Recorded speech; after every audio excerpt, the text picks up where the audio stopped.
एक ही स्थिति, एक ही स्थान, एक ही घटना को आप सकारात्मक रूप में भी ले सकते हैं, नकारात्मक रूप में भी ले सकते हैं। निर्णय आपका है। इस संसार को जैसा सोचोगे वैसा ही पाओगे। इसलिए स्मरण रखिएगा, अपनी दृष्टि नहीं, अपना दृष्टिकोण संभालिए। क्योंकि जैसा कहा गया है, इस संसार में बुरी दृष्टि का उपचार तो है, बुरे दृष्टिकोण का नहीं। संसार में सबसे बड़ी शक्ति क्या है? अब आप में से कुछ कहेंगे शस्त्र की, कुछ कहेंगे शास्त्र की, कोई कहेगा बुद्धि की, तो कोई कहेगा बल की। किंतु ये सब अधूरे हैं। संसार में सबसे बड़ी शक्ति है मित्रता। यदि सच्ची मित्रता प्राप्त हो जाए तो वही सबसे बड़ा धन है। भी उस पन्ने पर लिखा ही नहीं जा सकता जिस पर पहले ही बहुत कुछ लिखा। जैसे एक भरी मटकी में और पानी आ ही नहीं सकता। तो यदि प्रेम को पाना है तो मन को खाली करना होगा। अपनी इच्छाएं, अपना सुख सब त्याग कर समर्पण करना होगा।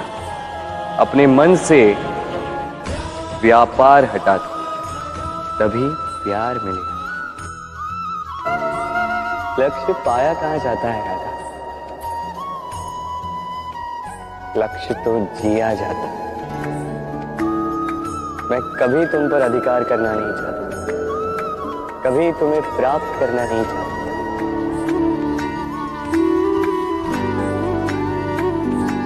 क्योंकि प्रेम भी लक्ष्य की ही भांति पाया नहीं, जिया जाता है। पाने और खोने का उपक्रम व्यापारी का होता है, पुजारी का नहीं। और तुम मेरे लिए पूजा हो रहा, मेरी आराधना। प्रीत हो मनमीत हो राधे मेरी मनमीत। बताइए, आपके जीवन में वो कौन सी वस्तु है जो आपका सबसे बड़ा मित्र भी है और सबसे बड़ा शत्रु भी? समझदार को एक संकेत ही पर्याप्त है। उचित सोचा आपने।